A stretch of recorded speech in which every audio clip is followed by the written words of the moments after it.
And the fact that we've had so many people book on makes me think it's a topic that people are really, really interested in. As you've seen, you are muted, and I do advise you to turn your cameras off. And I will let you access the recording afterwards. But if your camera is on, you will be on the recording of this session. So we will be recording you. So I just do want to warn you about that. So I do advise you to turn your camera off. And also it's great, then we can just see the speakers and we know who's speaking. So welcome. As I've said, we've had just under 650 registrations for this event. So to manage the room effectively, what we've done is we've muted you and mostly turned your cameras off. Some of you have managed to get through the system and turn your cameras on. I want to say a really big thank you on behalf of my social enterprise, Rocking Your Teens. Your donations have raised nearly £200, which will go towards increasing resilience, inspiring and raising aspirations in teenagers. And if anyone wants to find out more about Rocking Your Teens, you can go to www.rockingyourteens.com. If my colleague Snetta has been able to get into the room, because there's been such a queue, she might not have done. Snetta, please do type the URL in the chat. So my name is Jenny Garrett. I'm an award-winning career coach, author, and leadership trainer. And my books explore the empowerment of working women and women in leadership roles. Together with my team, we use our years of experience in coaching and leadership to support women and ethnically diverse leaders to progress at work, as well as supporting majority group leaders in making inclusion happen. Following on from the events of that we've run, what Black staff need from white managers, how to be a good ally, and how to be strategic about equity, diversity and inclusion. We've listened to your request for this follow-up and felt that this was really appropriate. And with the events of the Euros, it feels like this is exactly the right time to be having this conversation. So, as I said, we're recording this session, but we're just recording the speakers on camera. What you send in terms of questions or in the chat won't be recorded. As always, I encourage you to adopt a beginner mind in which you're open to learning from each other. None of us are perfect. We're all capable of saying the wrong thing, but let's be kind and forgiving and assume that we all have positive intentions. Can we agree to that? I hope so. If anyone disagrees, please let me know. And this probably isn't the right room for you.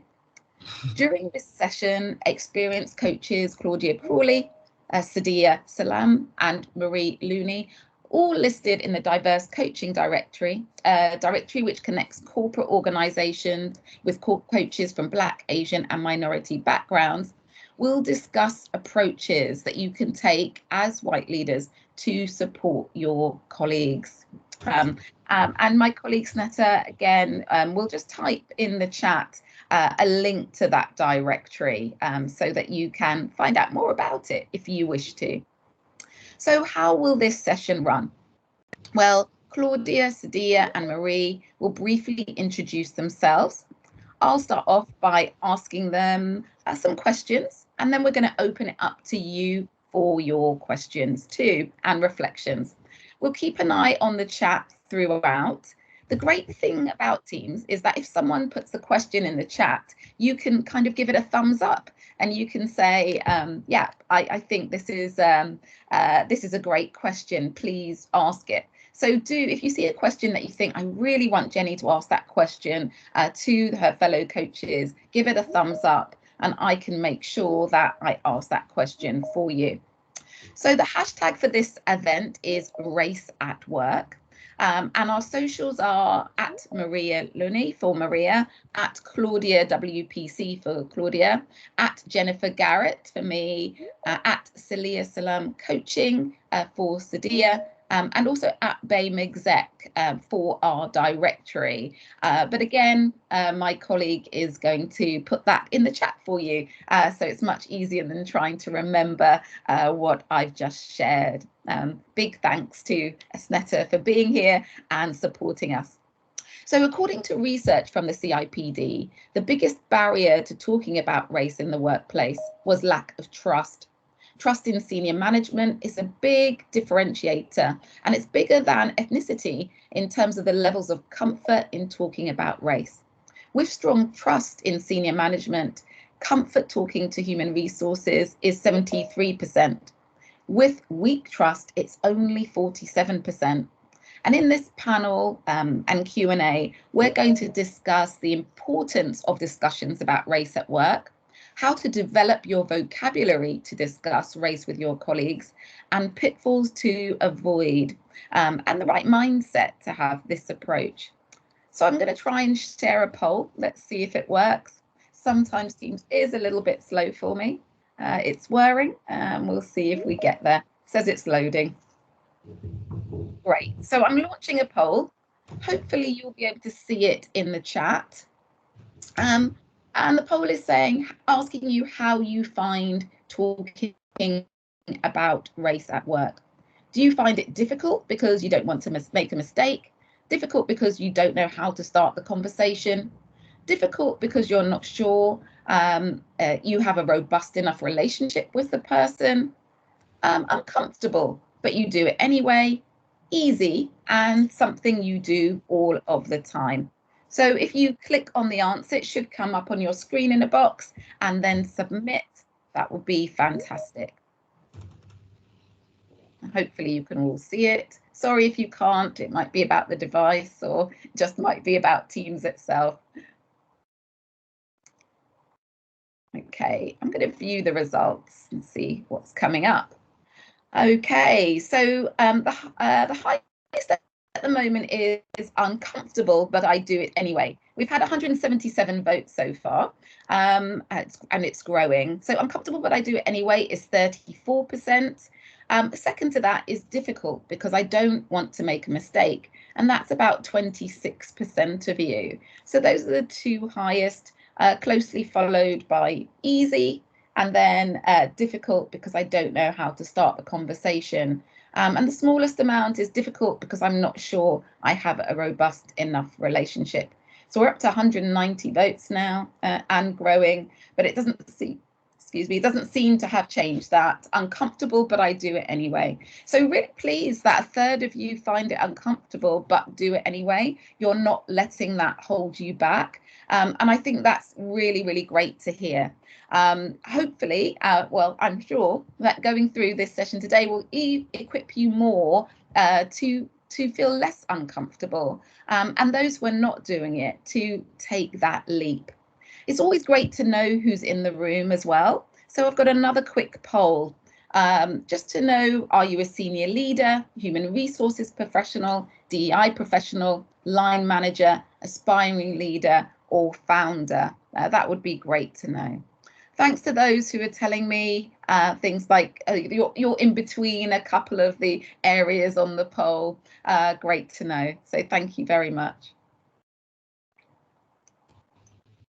Okay, hopefully you can see that poll coming up as well.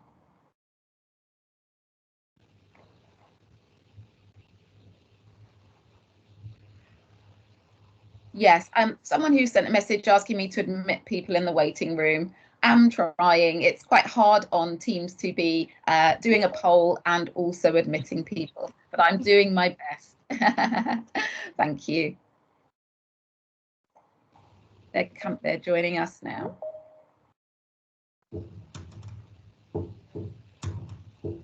Okay, so I'm hoping that you can see the results there again for that poll.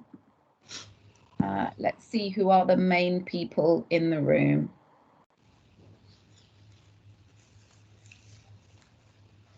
Slowly whirring away.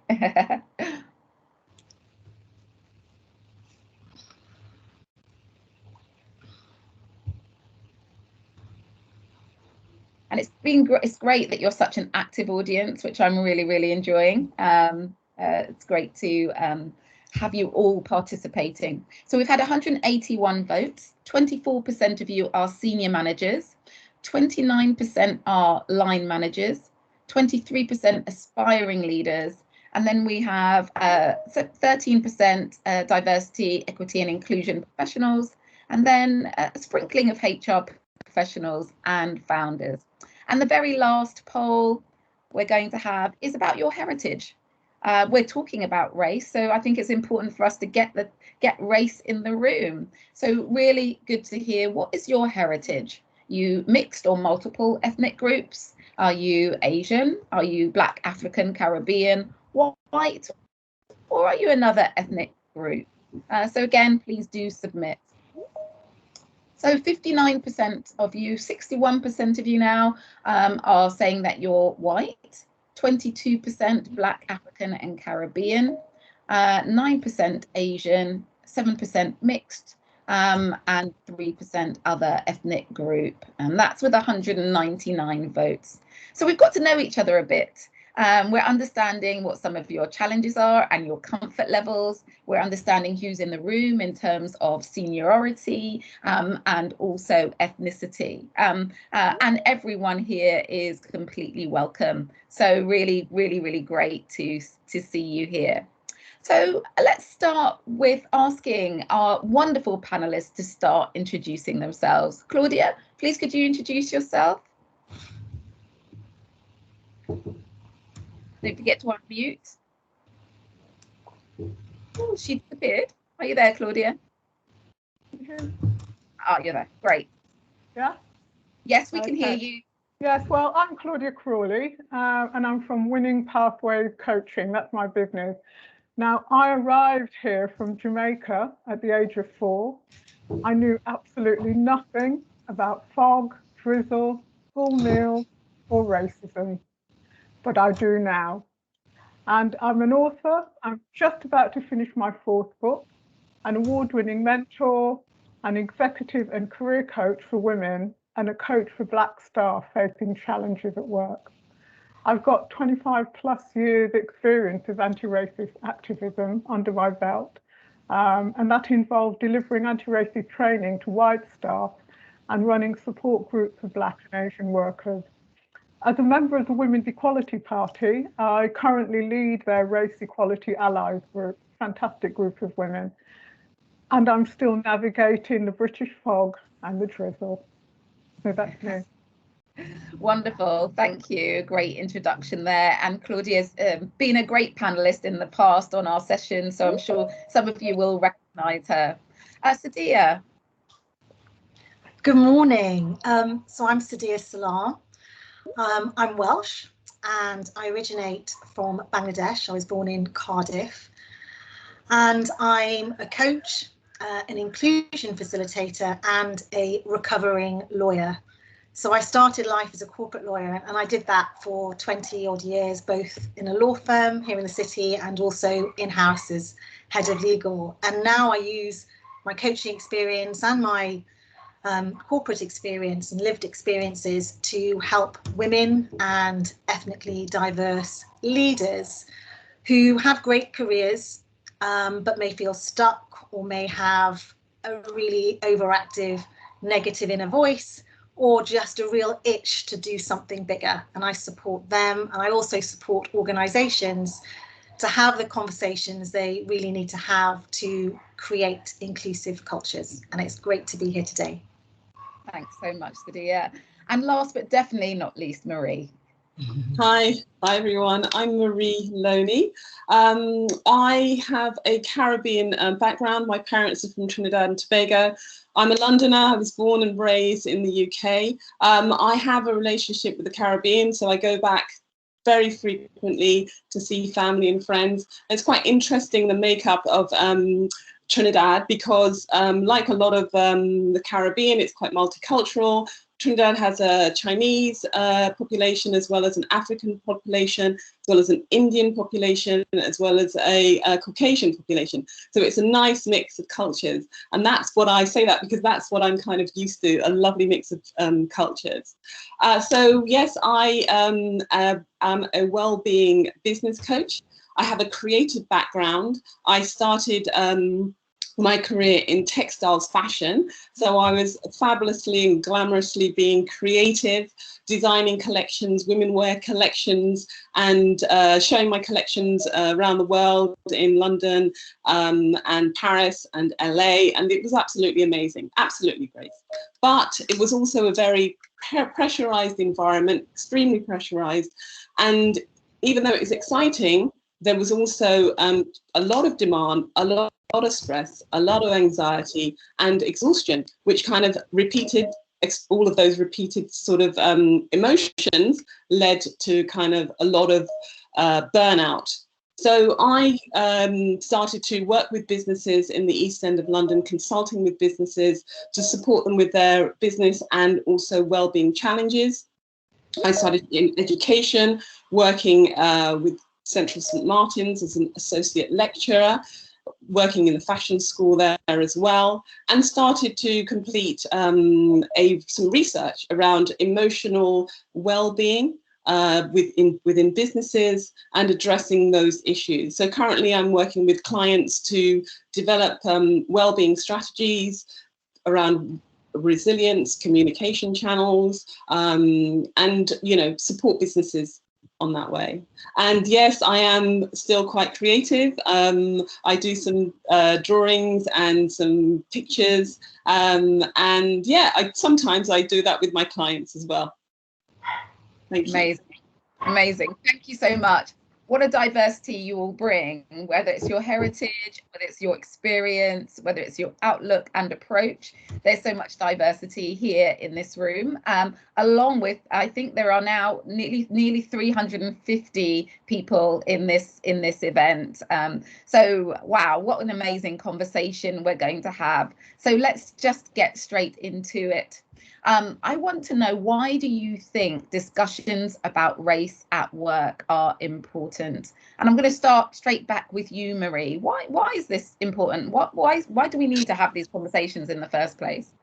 Yeah, I think right now what's happened with the pandemic has highlighted a lot of kind of negative issues in our society, and that has to be addressed. Recently, with the whole Euro 2020 and the aftermath of that, that's really kind of demonstrated how important it is that there is already a discussion, there's already a dialogue going on, and we all need to be a part of that in order to move forward.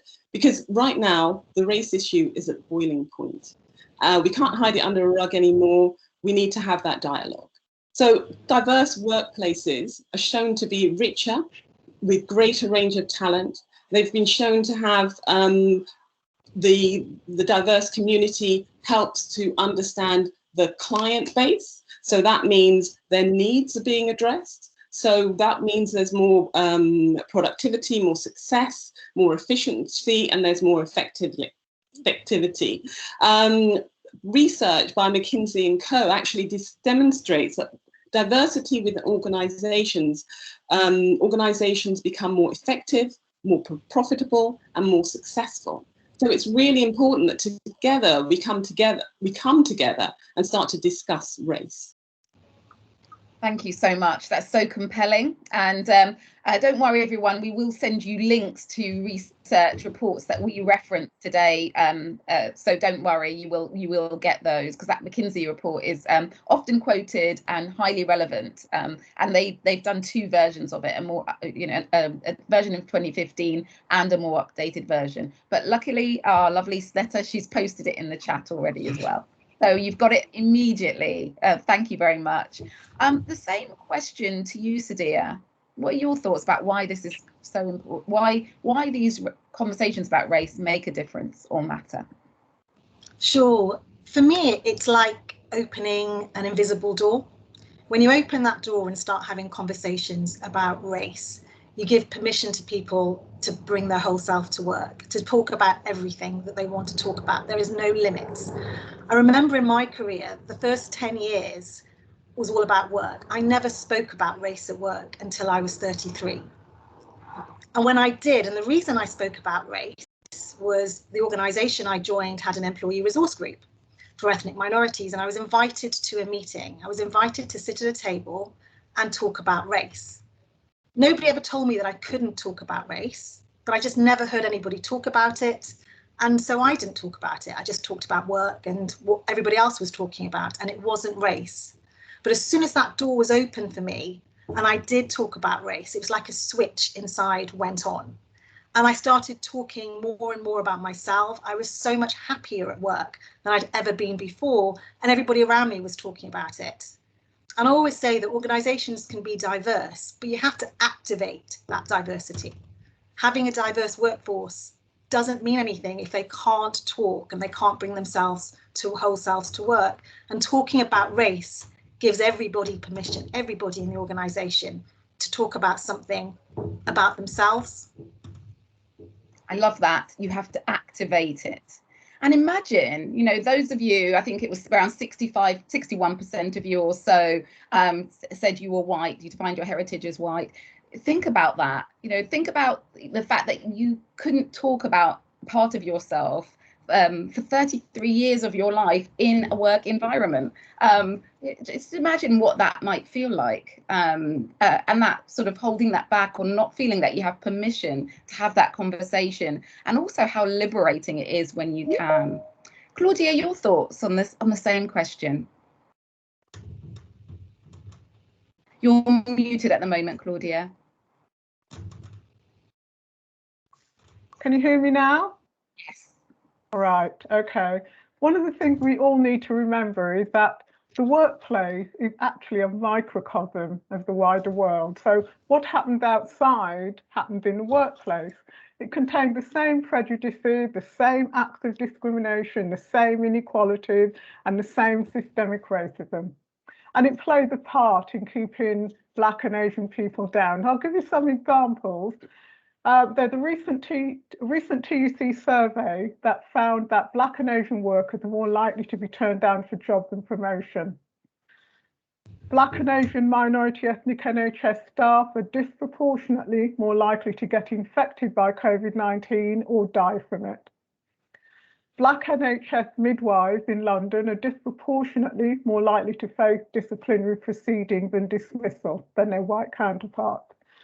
And Black women are 4 times more likely, and Asian women twice as likely, to die during pregnancy, childbirth, or afterwards. So no matter what level of success we achieve at work, Black and Asian employees actually face discrimination. And this is why it's crucial to have these discussions about race at work, because if we don't talk about it, it compounds the felony, it maintains the status quo. And there's a cost to all of that. Damage to the well-being of Black and Asian people, reputational harm of the company, poorer staff engagement, lower organisational performance, and loss of existing and future talents. So how on earth can you know what's really going on at work and put things right when there's silence? And just a couple of things to add to that. There are 2 types of conversations to be had from what I could see. There's the individual or peer group related initiative where like-minded staff get together and they start the conversation. And then there are the leadership related initiatives where the conversation is in line, it's started by the leader, it's in line with organisational aims, objectives and policies, and usually it's around equality, diversity and inclusion. In both cases, it's about bringing in culture change, opening up the organisation to scrutiny and improvement, and being more inclusive.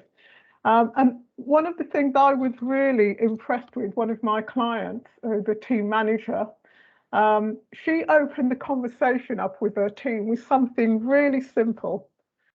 She asked all of them at a team meeting, to bring something that represented them and their culture. And it was absolutely amazing how much they learned from each other by that one simple task. Wonderful. It doesn't have to be so difficult to start it. No, so a great tangible takeaway, and we will share some links to those reports that Claudia mentioned after the session today. So you've made a beautiful segue into my next question, actually, Claudia. So that's really helpful. How do you develop the vocabulary, the language to discuss race with your colleagues? And I'm going to go to Sadia first with that one. Sure. So the first thing in the question is about developing the language, and there is no magic script or magic vocabulary. Lots of people come to me and ask, what should I say? And there isn't any magic there. I'm a recovering perfectionist. So before I started talking about race, I missed so many conversations because I was like, well, what can I say? What should I say? I don't want to say this. And I love the fact the majority of people in the poll feel uncomfortable, but actually do it anyway. And I think that's the key. It's about creating a safe space to have these conversations and have the conversations, even though it feels uncomfortable. That's how you learn. And it's all about growing and learning in the conversation. The conversations aren't about fixing anything or coming up with a solution in that conversation. That's not what the conversations are about. It's about listening and learning. So it's not about the vocabulary as much, it's about what you're creating, that space to have those conversations and being courageous in your conversations, being curious in those conversations, but always being collaborative and being respectful to the other person. There's, as you said at the beginning, it's being open, no judgment, just listening and learning and speaking up, being curious. If there's something that you don't understand or there's something you want to say, just having those conversations. And if you're feeling uncomfortable, it means you're growing. So definitely say what you're thinking. And you can say, gosh, I'm really uncomfortable to say this because I don't know if it's right or wrong. Be authentic, but please have the conversation. Don't stay silent. Don't be a perfectionist. And then you will create your own vocabulary and your own way of talking about race, which is great because we're all going to have our different ways because there is not one way to do it. But my ask is that everybody starts. Even if it's just, how do you feel about something? But just start the conversations. Lovely. A wonderful clarion call for everyone to take action after this session today. Marie, your thoughts? Yeah, I would just kind of resonate with Sadia, really. I think the conversation is always going to be tough. So that whole thing about comfort is just being comfortable with being uncomfortable. And it's just every time you do that, you'll feel a bit better about it and a bit better about it. Because you need to be open, you need to be brave, you need to have the ability to kind of talk to somebody and express yourself and try not to be confrontational, because it's quite easy when race is racist, so someone like myself, quite a personal thing. So there are lots of other levels and of emotions that you're probably going through, and past pains that you're probably going through that may be brought to the table when you're trying to express yourself. And I think that you have to kind of maybe reflect on that and think, okay, what is the outcome and what is the aim? What do I want people to hear? Because bottom line, you need them to hear the real message that you're saying. And the real message might be delivered through hurt and pain. So I had a situation whereby a few of my team were having a conversation regarding dialogue, having a language around race. And I was listening, and they were quite open about it, being the only person of colour in the area at that time, and they were quite open about it. And I felt quite hurt because I was a person, I am a person of colour, and what they were saying. And I had to go on a journey to kind of dissect what I wanted them to hear, because I knew these people quite well. I had a relationship with them. So I knew it wasn't something that was extremely racist. I knew it wasn't something that was, it was more a culture, a conditioning that gave them permission to speak like that.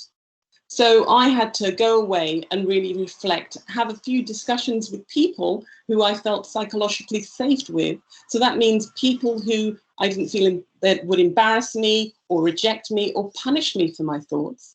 And then I came back to the table and found someone in the organization, my manager at the time, who I felt would give me a safe space to express what I needed to express, and also try to find ways to help that group learn about what I was feeling at that time. It's fabulous.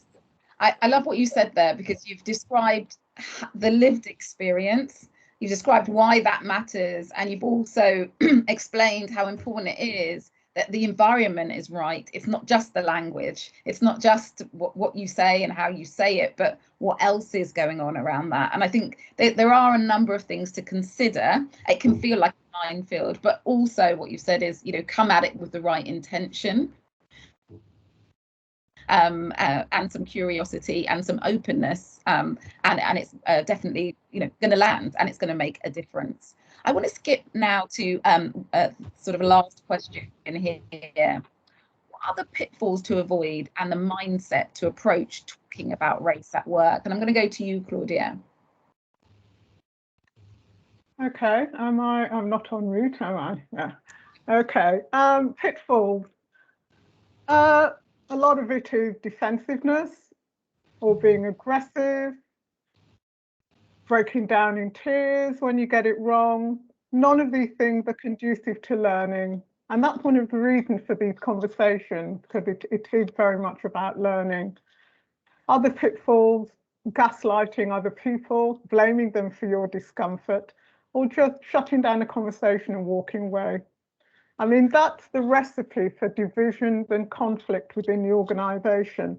And one of the things we need to remember is that it's not the topic of race that causes divisions. It's definitely not the topic. It's the reaction of those who can't handle the strong feelings it triggers and want to shut down the argument for good. And in terms of approaches, first thing is take a growth mindset approach.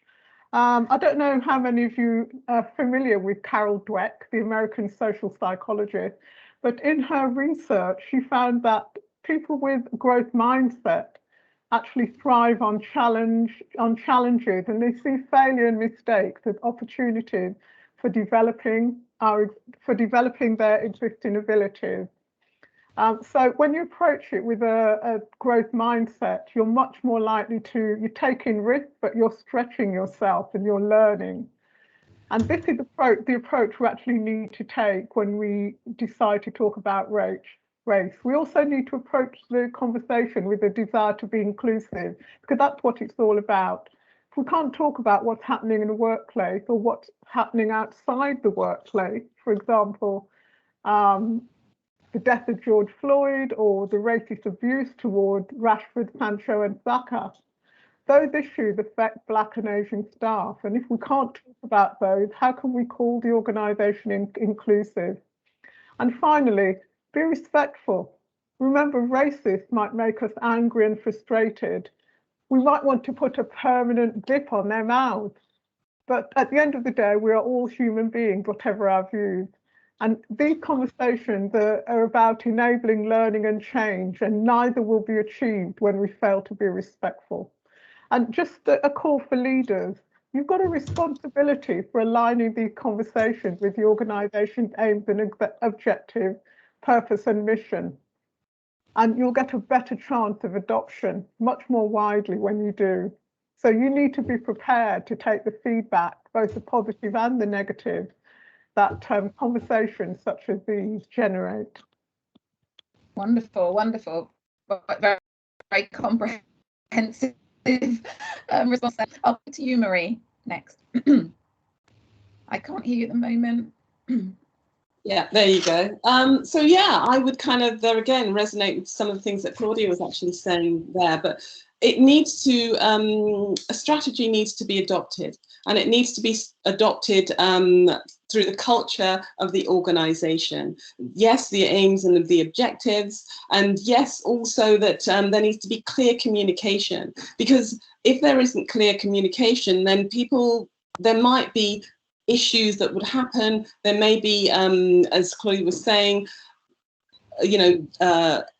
hurt and pain that's actually not dealt with in the right kind of way. Keeping that psychological safety in the way you communicate things, being respectful of what the conversation. I think to persevere is one of the biggest things that I'd say in this space right now, because it's very easy when conflict happens to start to kind of back off, because it becomes a bit too uncomfortable and we can't really address it. And I think we've been doing that for years upon years upon years. And now is the the opportunity for us to actually discuss those conversations and talk about what it means to us. And as Claudia was saying, the inclusivity. So it has to be all the staff, not just people of colour, because we can't do this together. Because if we are not a part of the conversation right now, the conversation is going to be had without us, and we won't have our input into that. So it'd be better for us to help shape that, shape the policy, shape the culture, shape the mission, shape the behaviour and the values that go along with that. Absolutely, absolutely. And Sadia, your thoughts on the pitfalls and things that we need to avoid and how we can overcome them? Sure. I'm building on Marie and Claudia's. I think the starting point is mindset. And for me, it was accepting and believing that inclusion is a great thing for everyone. And actually, it starts with me, not with somebody telling me what to do or with the head of inclusion or the head of D&I. Inclusion starts with me. I believe inclusion is a great thing. And in order for that to happen, I need to turn up, I need to listen, I need to speak, and I need to do my bit. And if you start there and also acknowledge that there are there are loads of myths out there. I need to be an expert. If I say something, I'm going to ruin all the inclusion work for the whole organisation if I get it wrong. We all have those feelings, and that comes from fear, and that's okay, but just to choose courage. You have to choose courage over fear when you talk about race, when you want an inclusive organisation, and it's really uncomfortable. The only thing I can guarantee is that you will feel uncomfortable. Everybody will feel uncomfortable on the inclusion journey, and we just have to embrace that and know that we're growing and do it anyway. Fantastic, fantastic. So we had a question that was sent in before the event, and so the person said, I run a skills to foster course for people thinking of fostering for the local authority. One of the sessions is about identity and heritage, and one activity is about the assumptions we can make on what we see. We show a series of photos and ask people to comment on the assumptions society can make. So the person saying, I can feel people reluctant to speak for fear of being seen as racist or prejudiced. So their question is, how can they help people feel safe enough to at least have the discussion? Yeah, so that's their question, and they're asking, or are they approaching the whole exercise incorrectly? So any perspectives on that?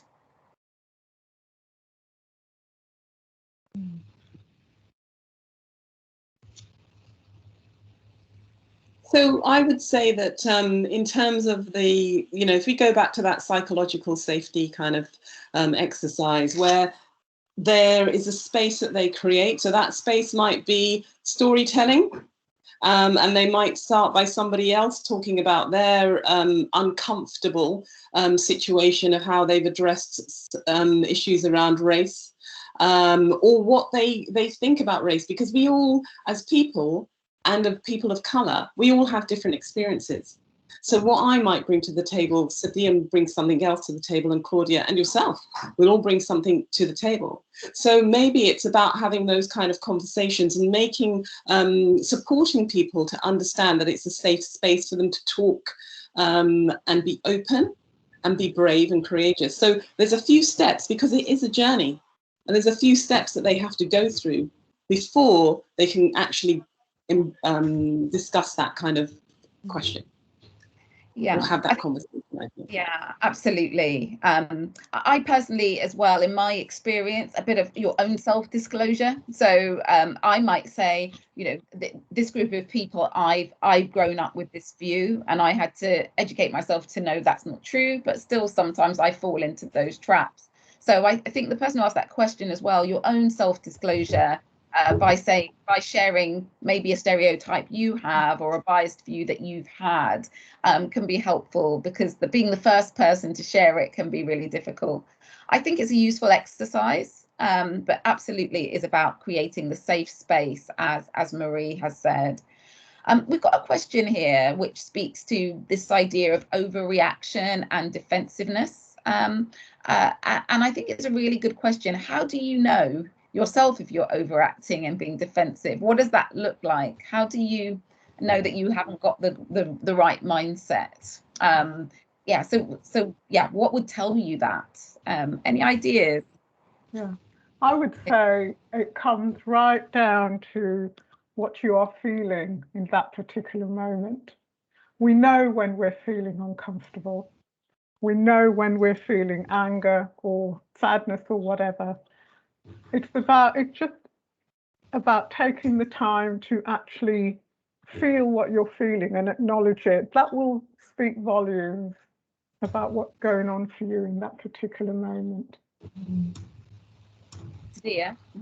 Yeah, I agree with Claudia. And also defensive. I think if you want to talk about yourself, if you want to say, I've got a friend who does this, or I do this, or I do that, or I've done this in the past, when you're trying to justify something and you bring the conversation back to you, that's often when you're being defensive. If you're being curious and talking about the situation and the other people, then you're unlikely to be defensive there. Yeah, and you know, I think people at the moment are getting things like, are you playing the race card? You know, it's telling someone that is a defensive response. It's like, I'm not really willing to hear what you're saying. I'm throwing it back at you. So that sort of thing. I had an experience many years ago with someone who said something to me which was, I think, quite shockingly offensive, unknowing. They didn't know what they'd said. And when I gave them that feedback, they sort of turned it back on me and said, "Oh, I didn't think you'd be like that. I didn't think you'd react like that," as if it was my problem, not their problem. So I think, you know, when you get feedback, instead of reacting, take it away and reflect on it and think about what you'll do with it. And I think it's when you get that immediate reaction, as Claudia said, you're crying, oh, you know, poor you, you've had this terrible feedback, you're mortified, or or you're angry that someone could ever accuse you of you know, not being the perfect person. I think those emotions rising up will tell you to look a little bit deeper into yourself to find out what's going on. So absolutely. Can I just add something to that, Jenny? It's a bit, for me, it's a bit like the rabbit in the headlight. Okay, the rabbit knows when it's stuck. You know, we know when we're feeling uncomfortable. We do know that, and we take action. And okay, a lot of it is unconscious in that moment, but it's just about becoming self-aware and not shutting things down because of that discomfort. Yeah, yeah, self-aware and also willing to see the parts of yourself that maybe you haven't been willing to see before. You know, none of us are perfect people, as Sadia said, and I think it's that willingness to acknowledge your imperfections and willingness to work on them too.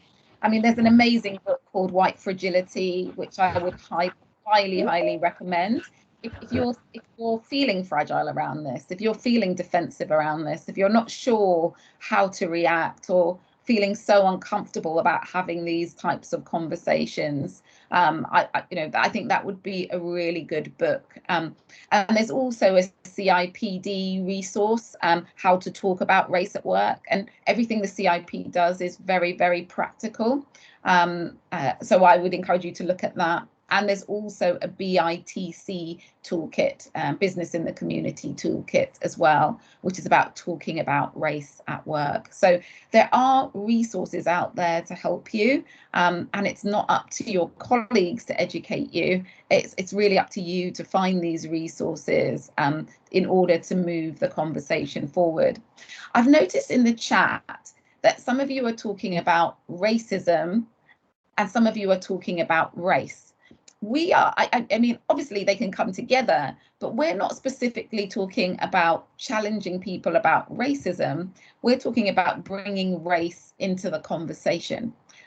So if you never ever talk about me being a Black woman in the whole time you know me, and I work for your organization for 20 years, there's a bit of me that you just have not got to know or acknowledged, and a bit of me that you haven't given me permission to show. And I think that's the kind of conversation we're having. So of course there are challenging people about racism, but that's not the nuance that we're specifically focusing on today. So I just wanted to clarify that, because I'm seeing some conversations happening in the chat, specifically really about sort of bringing up racism, and maybe that's another session about how do you challenge when you see, how do you call these things out, or call them in, as I like to describe it, when you see this type of thing. So let's see, we're getting lots of wonderful feedback for you three, really lovely feedback about things that are making people think. So someone says, something we found is that having constant conversations about race over the past year can be really exhausting for our team of Black, Asian and minority colleagues. Any advice on how to safeguard around this and to provide support for them? Really great question. Who would like to respond to that? Sadia? Mm-hmm. Sure, and I think it's a really good thing to pick up on, isn't it? Kind of understanding the situation and noticing that your colleagues are feeling that fatigue, which is a really great thing to notice. And actually, I would say it. If you're noticing, this, you're being perceptive here, ask them, how are you about talking about this? Have you had enough? And if they might say yes, they might say no. They might, for me, it's on some days I really want to talk about it and some days I don't. And being able to choose when I talk about it, even when somebody asks me, is a sign of a great organisation. Because of course we can invite conversations, the other person might not want to have it. And part of this and an inclusive organisation is being able just to accept that actually today they don't want to talk about it. And sometimes ask them, what would you like to do? Because I find sometimes, and for me, if I'm working, when I was in the corporate world working all day, I used to love to have these conversations, but sometimes I used to love it round a table. A properly scheduled, let's have a chat, that worked better for me. Doesn't work for everybody else, but for me that worked well. So find out what works for your colleagues, because they'll come up with ideas. You can suggest ideas. So I'd look at it as an opportunity. If there's fatigue going on, one, how do we empathise with that, and how do we support a colleague that's feeling that fatigue, and what can we do? What are the opportunities? Having scheduled meetings, doing something a bit different, somebody else having that conversation. It could be something else. There's an opportunity in there as well. It's a great question. Thank you. Did you want to say something as well on that, Claudia? Oh, and Marie. Yeah. Marie.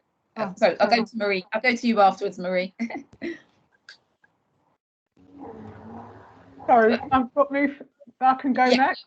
Okay. Yes. Just to add to what Sadia said is actually organisations allowing support groups to be set up for those groups of staff, where they can actually go and share with people like themselves around what's going on for them and actually get the support.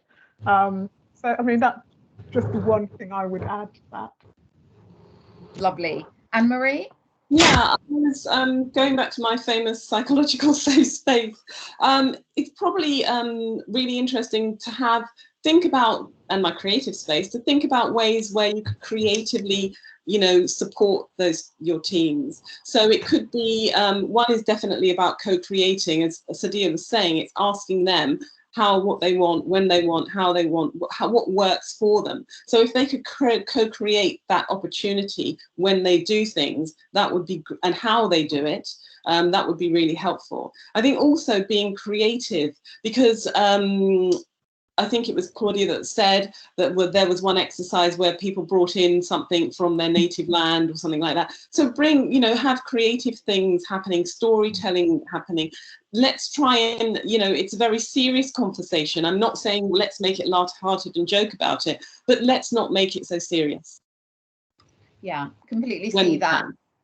Yeah, thank you. I also think names are really interesting. I think, just asking someone about their name, even if it might be they have their first name or their surname, whether your name is John Smith or your name is Marie Looney, asking people, where's your, tell me about your surname. Is it your married name? Or, tell me about your first name. How did you get that name? That can be a really nice way in to talk about family, to talk about heritage, and lots of different cultural conversations.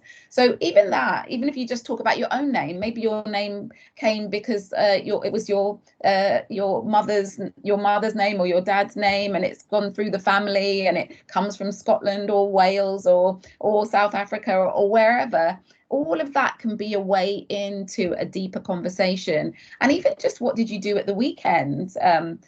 Some of that might come out in terms of if you allow people to talk about their religious beliefs and their faith, and maybe that makes up part of their weekend or whatever it is. So really listening and choosing to engage. One of my organizations that I work with, what the group of them did was decide to really understand Ramadan instead of just thinking about it as the time when people fast. And they fasted, and they broke fast together as a group, and they started to really understand that it's not just about fasting, it's about giving. And so really look more deeply and be curious. And I think that helps. So the time goes so quickly always. And I have a final question for our coaches to leave you with. So coaches, what's the big coaching question that those who are reticent to have conversations about race should ask themselves? Okay, I'm going to ask you, Sadia, first. So mine is, what's stopping me talk about race, and what's the one thing I can do to overcome it? Wonderful, wonderful, great. And Claudia? My question is similar to Sadia's actually, and it's what's the truth about what's stopping me engaging with conversations about race, and how can I address it? Lovely. What's the truth? So yeah, digging a bit deeper there. And Marie? Mine is how can I develop a mindset that can engage with a conversation about race? Fabulous. And I'd like to leave you with one as well. How can embodying my values help me have conversations about race? So tap into your values, what's really important to you, and how can that help you really have those conversations? So I want to say a huge thank you for attending today. Really massive thanks to Claudia, Sadia and Marie. You can find out more about them on the Diverse Coaching Directory. Each of them have a profile there. The directory connects corporate organizations and individuals with coaches from Black, Asian and minority backgrounds. And again, there should be a link going into the chat now for that directory. So do look them up, do get in contact with them, do engage with them for what they have to offer, because you can see they've given you so much value and so much to think about today. And also feel free to get in touch with me for programs that advance the careers of your Black, Asian and ethnic minority leaders, as well as programs on topics like allyship to support your majority group leaders too. And again, my colleague Snetta will put a link in the chat there. Our next event takes place on the 21st of September, and it's about avoiding burnout in a 24/7 work culture. You'll find it on Eventbrite where you found this event. So if that's of interest to you, please do come along. But I have definitely noted the event suggestion, how to call out racism in a productive way. So we might put that in the calendar at some point as well. So my final thought to you is to let go of the desire for a perfect conversation. Let go of the desire to control the conversation. Be willing to enter another person's world with curiosity. This takes absolute courage, but it's really worth it for the rewards that you will get. I want to thank you so much as always. We will send you a link to this recording, and we will also send you the links that we've referred to today alongside that recording, so you can continue to learn, develop, research and grow in this space. Thank you all so very much, and apologies if I didn't get to your question. Wonderful. Bye-bye, everyone. Thank you. Marie, Sadia and Claudia, if you could stay for one moment, that would be really great. And everyone else, if you could welcome, thank you very much, and we'll see you next time. I'll turn off the video.